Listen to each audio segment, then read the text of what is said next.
Welcome guys, welcome to my channel. आज हमने Indian economy का एक टॉपिक 5 ईयर प्लान स्टार्ट किया हुआ था। उसका फर्स्ट पार्ट हम पहले डिटेल में डिस्कस कर चुके हैं। अगर आपने वो नहीं देखा तो आप चैनल पर जाकर देख सकते हैं। उसी वीडियो का आज हम सेकंड पार्ट, जो बचा हुआ पार्ट था इस 5 ईयर प्लान का, उसको डिटेल में डिस्कस करेंगे। हमने एक तरफ तो क्या शुरू किया हुआ है, इंडियन इकोनॉमी के इम्पोर्टेंट टॉपिक डिस्कस कर रहे हैं। साइड बाय साइड हमने क्या किया हुआ है, केवीएस के प्रीवियस ईयर क्वेश्चन पेपर या अदर कॉम्पिटिटिव एग्जाम के इकोनॉमिक्स के क्वेश्चन पेपर हम डिस्कस कर रहे हैं। अगर आप में से किसी के पास भी क्वेश्चन पेपर हो तो आप मुझे मेरी ईमेल आईडी economicsbydd@gmail.com पर मेल कर सकते हैं। आज जहाँ से हम स्टार्ट करेंगे डिस्कस करना, वो हम स्टार्ट करेंगे 7th 5 ईयर प्लान। हम इन 5 ईयर प्लान्स को इस तरह से डिस्कस कर रहे हैं कि सिर्फ एग्जाम पॉइंट ऑफ व्यू से क्या हमसे क्वेश्चन पूछ सकते हैं। अब देखिए, अब हमसे पूछा जा सकता है कि 7th 5 ईयर प्लान जो है उसका ड्यूरेशन कितना है। जब हमारी 7वीं पंचवर्षीय योजना आई, वो कब आई? 1985 से 1990 में आई। 7th 5 ईयर प्लान में हमने दो इंपॉर्टेंट एस्पेक्ट्स पर काफ़ी फोकस किया। किस चीज़ पर? पहला जो हमारा फोकस था वो ये था कि किस तरीके से हम अपने एग्रीकल्चर सेक्टर को बूस्ट करें, प्रोडक्शन को बढ़ाएं और प्रोडक्टिविटी को बढ़ाएं। अभी तक सिर्फ हम फोकस कर रहे थे एग्रीकल्चर को बढ़ाएं, कहीं ना कहीं सिर्फ हम एग्रीकल्चर पर फोकस कर रहे थे। अब हमारा फोकस क्या था? अब हमारा फोकस ये था 7th 5 ईयर प्लान में, किस तरह से हम प्रोडक्शन भी बढ़े हमारा और प्रोडक्टिविटी भी। प्रोडक्टिविटी का मतलब आप समझते हो ना क्या होता है, कि आप उतना ही इनपुट यूज़ कर रहे हो लेकिन जो आपकी उत्पादकता है वो बहुत ज़्यादा है। इस पर हमारा 7th 5 ईयर प्लान में फोकस था कि किस तरीके से हम एम्प्लॉयमेंट को ज़्यादा से ज़्यादा जनरेट कर सके। तो हमने जो टारगेट रखे गए थे 7th 5 ईयर प्लान के अंदर, जो हमने क्या किया था, फर्स्ट से लेकर 6th 5 ईयर प्लान में इंडिया में ज़्यादा से ज़्यादा इन्वेस्टमेंट कहाँ हो रही थी? हम सिर्फ पब्लिक सेक्टर के अंदर ही इन्वेस्टमेंट कर रहे थे। तो हमने क्या किया, हमने 7th 5 ईयर प्लान के अंदर डिक्लाइन कर दिया था पब्लिक सेक्टर की इन्वेस्टमेंट को। जो हम सार्वजनिक क्षेत्रों में इन्वेस्टमेंट कर रहे थे उसको हमने डिक्लाइन कर दिया। और कितना लेके आ गए थे? हमने 50% से उसको घटा दिया था। अगर मान लो हम 100 रुपीज़ इन्वेस्ट कर रहे थे ना पब्लिक सेक्टर में, तो हमने क्या किया, हमने देखा कि जो प्राइवेट सेक्टर है वो भी इकोनॉमी की ग्रोथ में बहुत बड़ा रोल प्ले कर सकता है। तो हमने प्राइवेट सेक्टर की इन्वेस्टमेंट को बढ़ाया था और पब्लिक सेक्टर की जो इन्वेस्टमेंट थी उसको 100 से घटाकर 50 कर दिया था, एग्जाम्पल के रूप में। ठीक है, ये जो 7th 5 ईयर प्लान था, ये एक ऐसा 5 ईयर प्लान था जहां पर एग्रीकल्चर की जो ग्रोथ थी ओवरऑल वो कितनी रही थी? 10.4% रही थी। मतलब एग्रीकल्चर सेक्टर की जो ग्रोथ रेट थी वो सबसे ज़्यादा कब थी? 10th 5 ईयर प्लान में कितनी थी? 10.4% के ओवरऑल रही थी।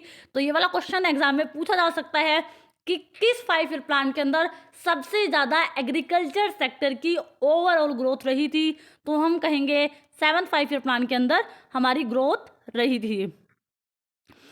आगे देखिए, और इसमें जो है हम जैसे अभी हमने बात की कि इस टाइम कौन सी गवर्नमेंट थी। क्वेश्चन कई बार यहाँ से भी पूछा जाता है, आपने यूजीसी नेट में देखा होगा, कई बार ये क्वेश्चन पूछ लेता है कि इस 5 ईयर प्लान के अंदर कौन सी गवर्नमेंट या कौन सी गवर्नमेंट हमारी गवर्नमेंट कौन सी थी, किसकी सरकार थी, किसकी पार्टी थी। तो जब 7th 5 ईयर प्लान आया उस टाइम कांग्रेस पार्टी में राजीव गांधी क्या थे, उस टाइम प्राइम मिनिस्टर थे।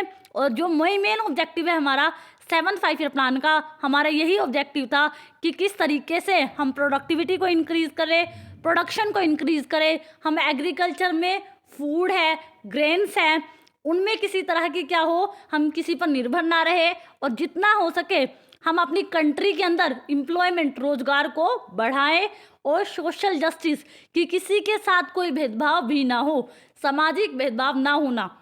तो अगर हमसे ये पूछा जाएगा कि 7th 5 ईयर प्लान का हमारा जो मोटो था वो क्या था, तो हम ये कहेंगे कि हमें प्रोडक्शन बढ़ाना है, प्रोडक्टिविटी को इंक्रीज करना है और कहीं ना कहीं एम्प्लॉयमेंट अपॉर्चुनिटी को बढ़ाना हमारा 7th 5 ईयर प्लान का ऑब्जेक्टिव था।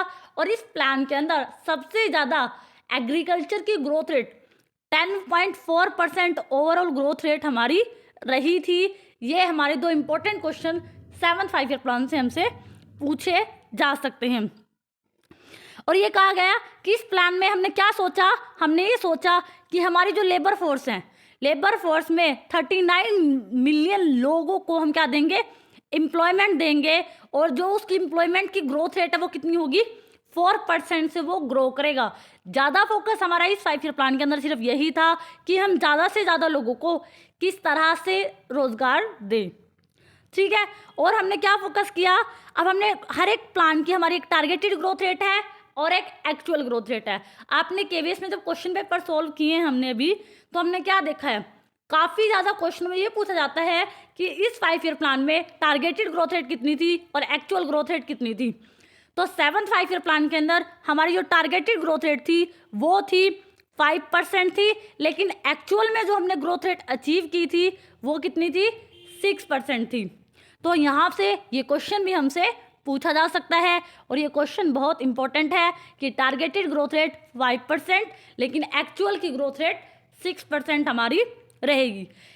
फिर क्या हुआ, जब 7th 5 ईयर प्लान चला उसके बाद हमारे क्या हुए, एनुअल प्लान आए, क्योंकि हमारी जो गवर्नमेंट थी, या हम कह सकते हैं इंडिया के अंदर क्या आ गया था, फाइनेंशियल क्राइसिस आ गया था।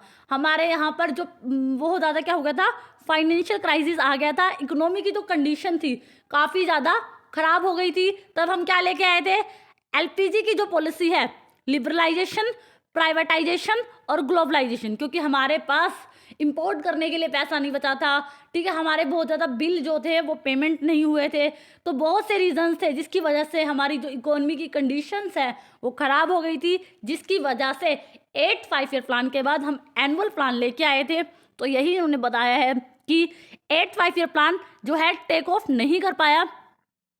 क्यों, क्योंकि 1990 के अंदर हमारी इकोनॉमी बहुत ज़्यादा चेंजेस हो गई थी, और कहीं ना कहीं हमने क्या किया, हमने 2 साल एनुअल प्लान, हर साल का एक प्लान, 1990 से 1991, 1991 से 1992 के बीच हमने क्या किया, हर साल का एक एनुअल प्लान जो है लेके आए हम। और हम कहेंगे क्योंकि इंडिया जो है बहुत ज़्यादा इकोनॉमिक या फाइनेंस क्राइसिस से जो है गुजर रहा था।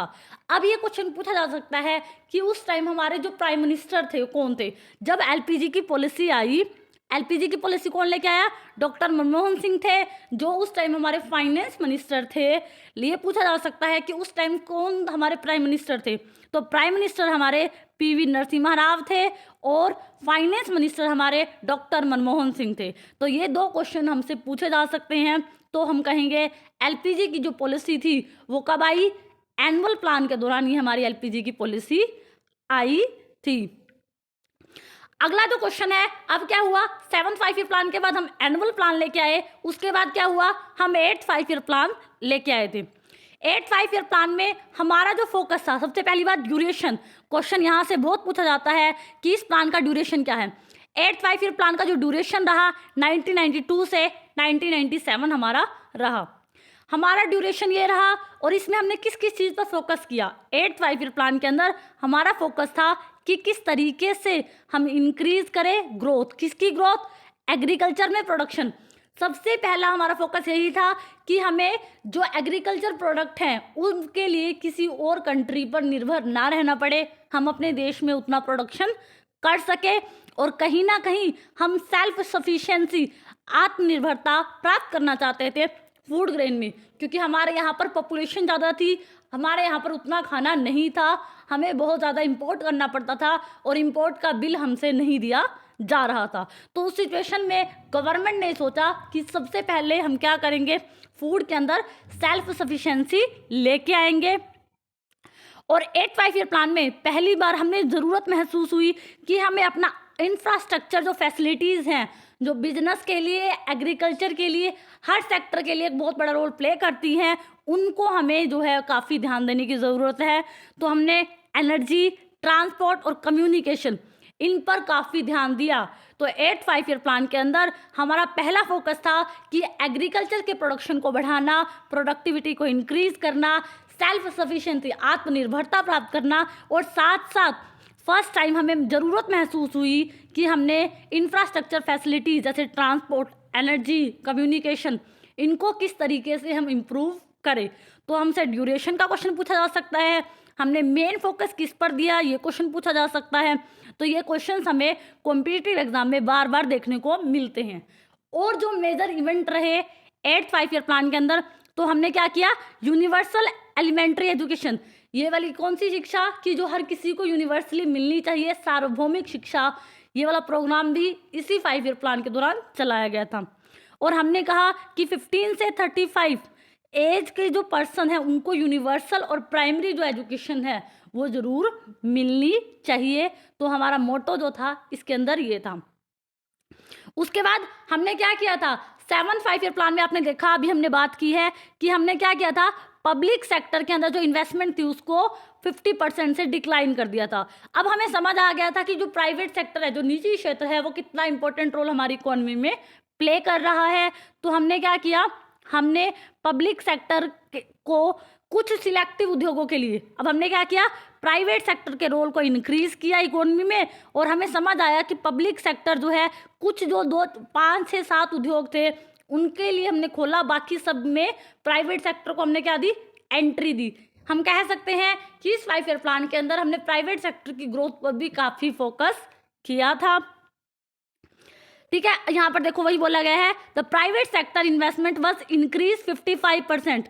हमने निजी क्षेत्र में जो निवेश था उसको काफ़ी ज़्यादा बढ़ा था। अब निजी जो उद्यमी थे वो भी ज़्यादा से ज़्यादा इन्वेस्टमेंट कर रहे थे, उनको क्योंकि प्रॉफिट अब लग रहा था, हमने उनको इकोनॉमी में इंपॉर्टेंस देनी शुरू कर दी थी। ठीक है, और सिर्फ जो पब्लिक सेक्टर था वो माइनिंग वाले सेक्टर में, कम्युनिकेशन में, इलेक्ट्रिसिटी में, गैस में, ये वाले जो सेक्टर्स थे ये सिर्फ पब्लिक सेक्टर के लिए थे। बाकी सभी के अंदर प्राइवेट सेक्टर की एंट्री हमने एलपीजी पॉलिसी के दौरान कर दी थी।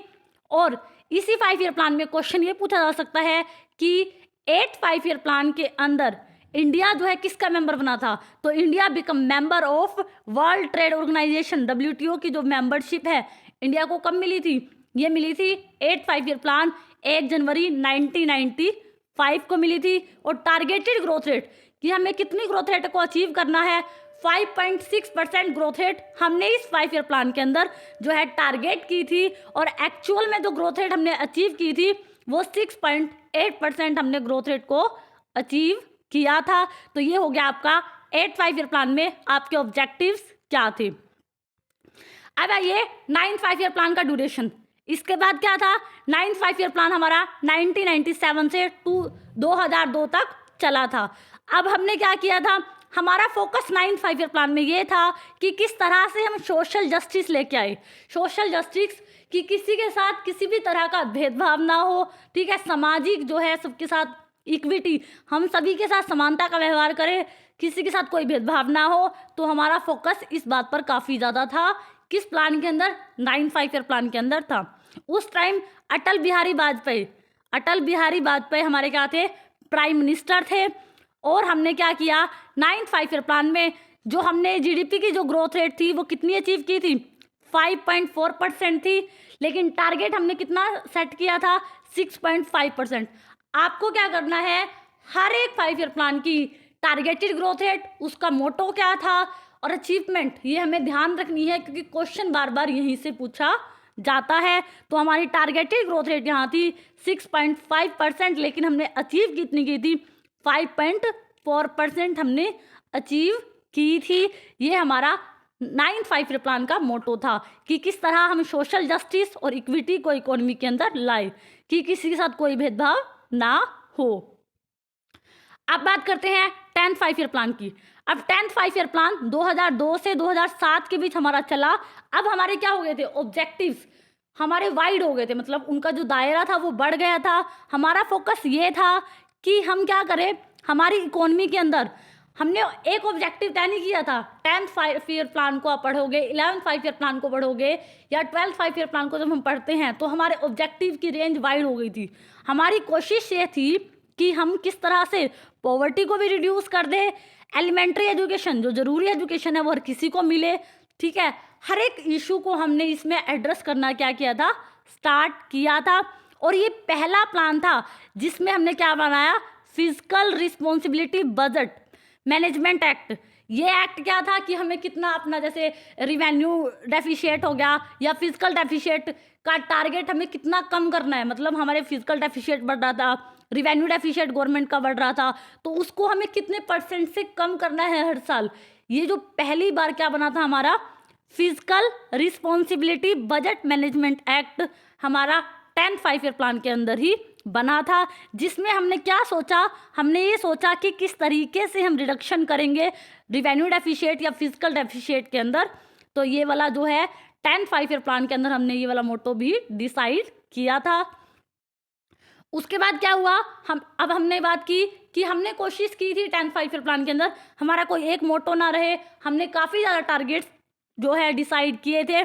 तो अगला जो टारगेट था, तो हमने सोचा था कि 8% जीडीपी की ग्रोथ रेट पर ईयर हमारी कितनी रहेगी, 8% से तो हमारी ग्रोथ रेट होती रहेगी। ये हमने 10th 5 ईयर प्लान में सोच लिया था।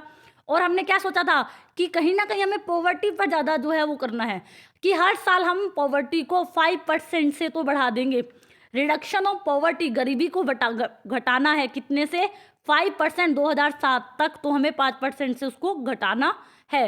और कोशिश क्या थी कि सबको एम्प्लॉयमेंट मिल जाए, और जितने भी हमारे पास लेबर फोर्स है, ठीक है, जो काम करना चाहते लोग हैं उनको रोजगार नहीं मिल रहा, ज़्यादा से ज़्यादा लोगों को हम रोजगार दे सके। तो मैंने कहा 10th 5 ईयर प्लान आप पढ़ोगे, 11th 5 ईयर प्लान पढ़ोगे या 12th 5 ईयर प्लान पढ़ोगे, तो उसके अंदर हम बहुत ज़्यादा टारगेट सेट करके चले थे। जैसे पॉवर्टी का भी सेट किया हमने, एम्प्लॉयमेंट को भी हमने लेके चलना है। तो ये सारे प्रोग्राम्स हमने 10th 5 ईयर प्लान में सोचे थे। उसके बाद जो 20 पॉइंट प्रोग्राम है, ये एक इंडियन इकोनॉमी का एक टॉपिक है, उसमें हम बात करते हैं कि कौन से 20 पॉइंट्स पर हमें ज़्यादा फोकस करना है। ये भी हमारा 10th 5 ईयर प्लान में इंट्रोड्यूस किया गया था। क्वेश्चन ये पूछा जाता है कई बार कि 10th 5 ईयर प्लान के अंदर और क्या चीज़ इंट्रोड्यूस की गई थी, तो 20 पॉइंट जो प्रोग्राम है वो भी हमने 10th 5 ईयर प्लान के अंदर इंट्रोड्यूस किया था। टारगेटेड ग्रोथ रेट हमारी, टारगेट हमने सेट किया 8.1%, क्योंकि हमने क्या कहा था कि हर साल हम जीडीपी को कितने से बढ़ाएंगे, 8% से बढ़ाएंगे, लेकिन एक्चुअल में हमने कितना अचीव किया था, 7.7%। तो आपको टारगेटेड ग्रोथ रेट और एक्चुअल ग्रोथ रेट तो हमेशा याद रखनी है। और इसमें ये इंपॉर्टेंट है कि पॉवर्टी को कितने से घटाने का हमने निश्चय किया था, ठीक है, तो ये क्वेश्चन भी यहाँ पर इंपॉर्टेंट है। उसके बाद देखिए, उसके बाद जो 11th 5 ईयर प्लान आया 2007 से लेकर 2012, यहाँ पर इंक्लूसिव ग्रोथ का कॉन्सेप्ट जो है हम इकोनॉमी में लेकर आए थे। हमारा कोशिश क्या थी, इंक्लूसिव ग्रोथ ये है कि जो भी ग्रोथ की जाएगी, जो भी विकास होगा देश में, उसका लाभ हर किसी को मिले, ज़्यादा से ज़्यादा लोगों को क्या हो, लाभ हो। क्या होता था, पॉलिसीज बन जाती थी, कुछ सेक्शन ऑफ सोसाइटी को लाभ मिलता था, बाकियों को पता भी नहीं लगता था। तो इंक्लूसिव ग्रोथ का जो कॉन्सेप्ट है, ये क्वेश्चन बहुत बार पूछा जाता है कि इंक्लूसिव ग्रोथ का कॉन्सेप्ट किस 5 ईयर प्लान में दिया गया था, तो वो था 11th 5 ईयर प्लान। हमारी कोशिश ये थी कि ज़्यादा से ज़्यादा बेनिफिट जो है ज़्यादा से ज़्यादा लोगों तक पहुँचे। एंड हमने ये सोचा कि जितने भी टारगेट सेट किए जाएंगे इंक्लूसिव ग्रोथ को पाने के लिए, उनमें सेंट्रल गवर्नमेंट और स्टेट गवर्नमेंट दोनों ही क्या करेंगी, मिलकर काम करेंगी।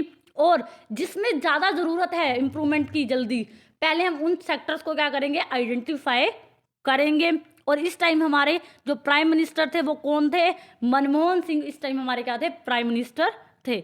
आपको समझ आया, इंक्लूसिव ग्रोथ एक ऐसी ग्रोथ कि आपने जो भी ग्रोथ रेट तय की है उसको पाने के लिए सेंटर और स्टेट गवर्नमेंट दोनों ही क्या करेंगी, मिलकर काम करेगी। और हमने क्या किया, हमने डिस्टेंस एजुकेशन, जो आज हम डिस्टेंस एजुकेशन पढ़ते हैं, जो फॉर्मल एजुकेशन है, नॉन फॉर्मल एजुकेशन है, आईआईटी है, इनके इंस्टीट्यूशन पर काफ़ी 11th 5 ईयर प्लान में फोकस किया।